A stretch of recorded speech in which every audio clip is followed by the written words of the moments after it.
Maintenant qu'on a une belle dalle de rez-de-chaussée, on va enfin pouvoir prendre de la hauteur. Maçonnerie et structure durée, seuil en béton cellulaire et isolation des murs de cave, c'est ce que j'ai à vous montrer dans cet épisode. On enchaîne, c'est parti.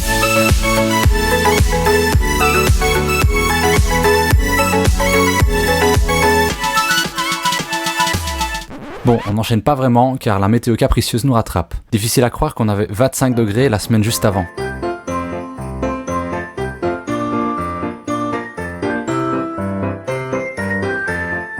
Du coup, on se limite à livrer les palettes de blocs. Samba profite de la météo et nous de la présence de la grue pour déjà placer les colonnes à leur emplacement, mais on en reparle par la suite.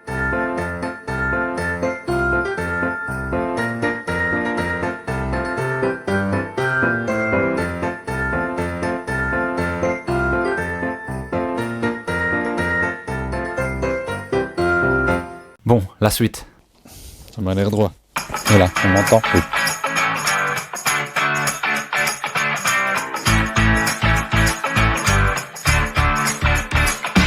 Après une semaine de temps épouvantable, on n'a pas su avancer pendant toute cette semaine, le chantier a été à l'arrêt. Une nouvelle semaine commence, la météo est un peu plus clémente, ça veut dire que les travaux de maçonnerie du rez-de-chaussée peuvent enfin commencer. Ils ont d'ailleurs déjà commencé, ici on a un jour de travail qui a été réalisé au niveau du rez-de-chaussée. Je vous montre un peu tout ça, c'est parti.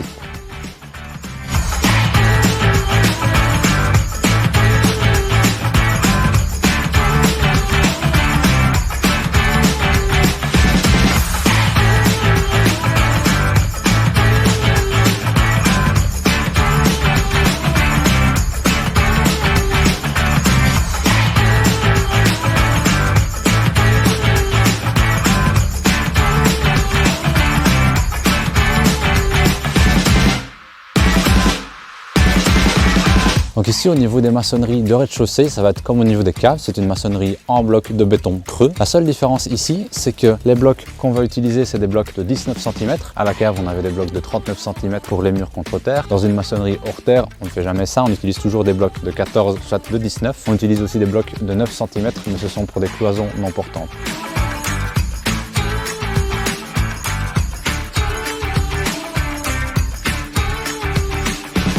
Les blocs que j'ai choisis ici pour le projet, ce sont des blocs dits semi-argex, ce sont des blocs de béton creux. Et donc pourquoi semi-argex? Parce que par rapport à des blocs de béton traditionnels, une partie des granulats qui ont été utilisés pour fabriquer ces bétons ont été remplacés par des billes d'argile expansées. Argex, c'est la marque de ces billes d'argile. L'avantage de ces billes d'argile, c'est qu'elles rendent le bloc d'une part un peu plus léger, mais c'est surtout qu'elles donnent au bloc des capacités d'isolation calorifique et acoustique meilleures qu'un bloc de béton traditionnel. Par contre, le prix à payer d'utiliser ce genre de bloc, c'est que leur capacité portante est inférieure à celle de blocs traditionnels. Ce sera donc à l'ingénieur stabilité de voir si ce type de bloc est envisageable en fonction du projet et si à l'un ou l'autre endroit, certains renforts ne sont pas nécessaires.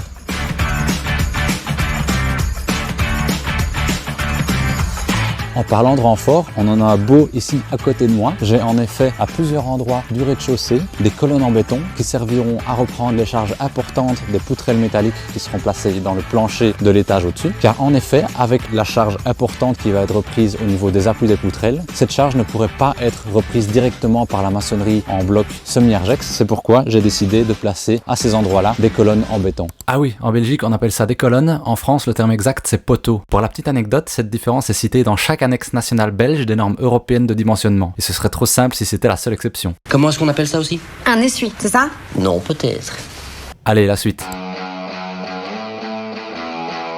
Les colonnes qui ont été placées ici par l'entrepreneur, ce sont des colonnes en béton préfabriquées. Le préfabriqué, en général, ce ne sont que des avantages. On a des éléments réalisés proprement, beaucoup plus précisément que lorsque c'est coulé sur chantier. Et surtout, la mise en œuvre s'en retrouve grandement accélérée. Le grutier est directement venu poser les colonnes verticalement dans les fers à béton que le maçon avait forés dans la dalle. Et le maçon, après, n'a plus qu'à ajuster ça finement à l'aide de ses montants en bois. Et ces éléments structurels, ils ont comme rôle de transférer essentiellement des forces verticale, de la compression. Cet effort de compression sera ensuite transmis au mur de cave. Néanmoins, pour que l'ensemble de la construction soit chaîné, on prévoit constructivement des attaches qui se retrouveront entre les joints de la maçonnerie et directement la colonne. Ici, le maçon a décidé simplement de forer dans la colonne, d'y insérer ces petites tiges métalliques qui seront rabaissées une fois que le joint est préparé. On pose les blocs et comme ça, lorsque le joint a durci, la colonne se retrouve liée à la maçonnerie.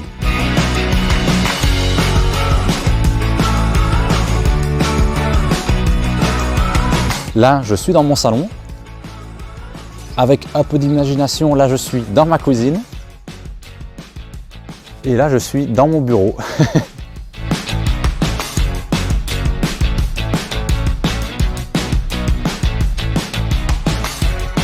Un autre petit détail, mais qui a toute cette importance, c'est ces blocs blancs comme première rangée de blocs. Alors, c'est pas pour faire joli, mais ces blocs ont un rôle d'isolation. Au niveau du plancher, on va avoir une isolation qui sera placée ultérieurement. Dans le mur, on va avoir également une isolation verticale. Et pour avoir une enveloppe continue de l'isolation, on utilise ces blocs de béton cellulaire qu'on appelle aussi blocs Ytong. On en a déjà parlé dans l'épisode sur les maçonneries de cave. Allez rejeter un œil si ça vous intéresse ou si vous ne l'avez pas vu. Et ces blocs Ytong, donc Ytong c'est la marque tout simplement, va permettre de faire la jonction entre les deux couches isolantes et garantir une continuité de l'enveloppe isolante. Si on ne le mettait pas, on aurait ce qu'on appelle un pont thermique, donc une discontinuité de l'isolation.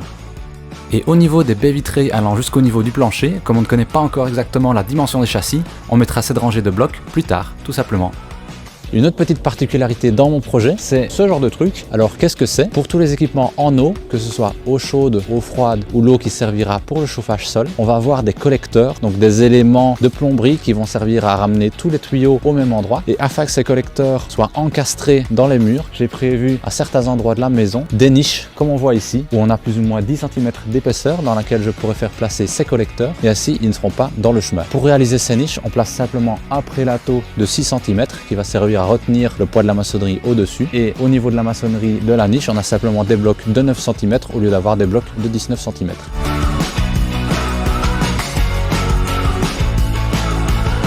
Ma petite visite de chantier est déjà finie, je me réjouis de venir voir la suite dans les prochains jours. Je vous montre ça en images, j'espère que ça vous plaît et on se retrouve pour la suite.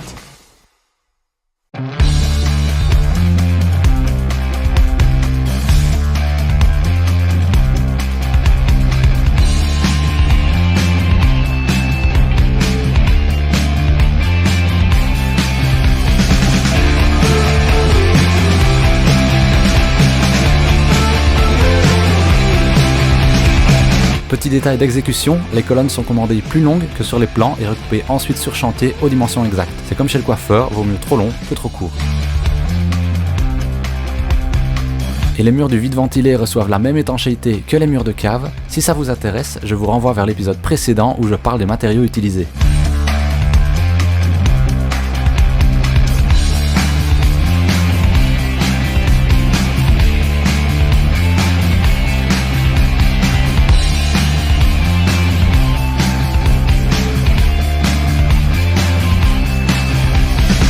Un nouveau jour commence et ici on peut voir la pose de l'isolant sur les murs de cave. C'est les panneaux bleus qu'on voit petit à petit recouvrir l'étanchéité. Je vous en parle plus en détail dans une minute, ne bougez pas.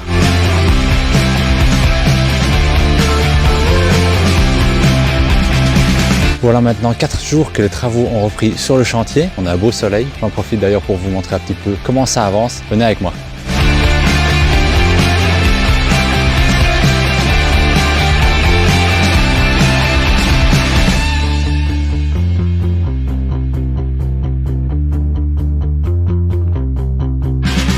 Tout autour de moi, c'est le garage, ou plutôt le futur garage. Comme on peut voir, ça commence déjà à monter. On a les blocs sur tous les murs périphériques qui commencent à être montés. On a les deux colonnes au niveau de la poutrelle, des appuis de la poutrelle au niveau de la porte de garage. Et dans le volume principal, tous les murs extérieurs sont quasiment montés. Là derrière moi, ça a l'air encore fort vide, mais vu qu'il va y avoir des grandes baies vitrées, c'est normal qu'il n'y ait pas beaucoup de blocs. On a déjà le mur qui viendra séparer les espaces hall d'entrée, buanderie et bureau des espaces cuisine et salon qui est déjà en train de monter.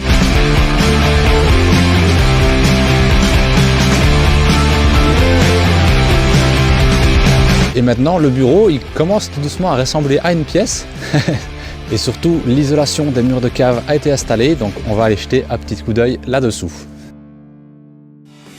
Le matériau utilisé pour l'isolation des murs de cave, c'est du XPS, ici en panneau de 10 cm directement collé à l'enduit d'étanchéité. Le XPS, c'est une mousse de polystyrène extrudée qui a comme particularité d'être résistante à l'humidité, résistante aux moisissures et qui présente également une bonne résistance à la compression. C'est donc un matériau indiqué pour une isolation sous terre. Ici, je me trouve dans le garage. Là, c'est l'entrée de la buanderie, donc le passage entre le volume du garage et le volume principal. Et vu qu'on a prévu d'avoir un volume principal complètement isolé du reste, étant donné que le volume du garage ne sera pas chauffé, c'est optimal de pouvoir avoir une enveloppe isolante continue pour le volume principal. On aura l'isolant qui viendra se refermer également sur le mur qui sépare la buanderie du garage. J'en parlais dans l'épisode précédent, l'espace libre qu'on a gardé entre les deux dalles est maintenant comblé par les panneaux d'XPS. Et faire le tour complet de la maison par en dessous, c'est fini. La partie ici a été murée, donc ici on est entre le volume principal et le vide ventilé. C'était prévu de venir murer cette partie-là, de manière que lorsqu'on viendra remblayer autour du volume principal, on ait toujours le vide ventilé qui lui soit accessible sans problème. Bah oui, évidemment, je viens de le dire que c'était refermé, je sais plus passer maintenant. Allez, on remonte.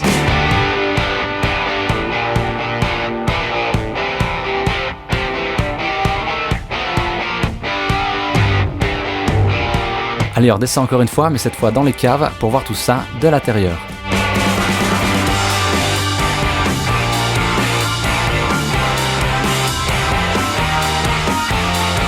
Et au niveau des ouvertures dans les caves pour les futures cours anglaises, l'isolant a été placé avec un ébrasement d'environ 5 cm et il va nous servir simplement comme surface d'appui lorsqu'on viendra placer les châssis, et ça permettra aussi d'avoir une continuité entre l'isolation du mur de cave et l'isolation du châssis.